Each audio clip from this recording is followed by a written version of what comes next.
జీవితాలలో మార్పు తీసుకురాలేదు. మూడోసారి మళ్ళీ తమ పార్టీని గెలిపించడానికి విద్వేషాలను రెచ్చగొట్టడం ద్వారా అధికారాన్ని నిలబెట్టుకోవాలనే ప్రయత్నం చేస్తున్నాడు. ఇట్లాంటి పరిస్థితులలో మీరు మణిపూర్లో జరిగిన సంఘటనలు చూసిరు. లక్షలాది మంది నిరాశ్రయులైనరు, వేలాది మంది హత్యకు గురి అయినరు, వేలాది కోట్ల రూపాయల ఆస్తులు విధ్వంసమైతే కనీసం మణిపూర్ పర్యటనకు ప్రధానమంత్రి వెళ్ళలేదు.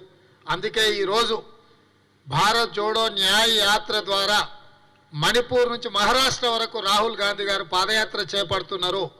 సర్వం ఈ దేశం కోసం త్యాగం చేసిన కుటుంబము గాంధీ కుటుంబము. శ్రీమతి ఇందిరాగాంధీ గారు, శ్రీ రాజీవ్ గాంధీ గారు దేశం కోసం ప్రాణాలు అర్పించి అమరులైనరు. వారిని ఆదర్శంగా తీసుకొని ఈరోజు శ్రీ రాహుల్ గాంధీ గారు భారత్ జోడో న్యాయ యాత్రను చేపడుతున్నాడు.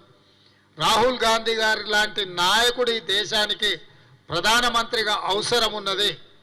మరి రాహుల్ గాంధీ గారిని ప్రధానమంత్రిగా చెయ్యాలి అని అంటే తెలంగాణ రాష్ట్రంలో పార్లమెంట్లో సీట్లన్నీ గెలవాలి. మీరు అనుకోవచ్చు ఎందుకు బీఆర్ఎస్ గురించి కేసీఆర్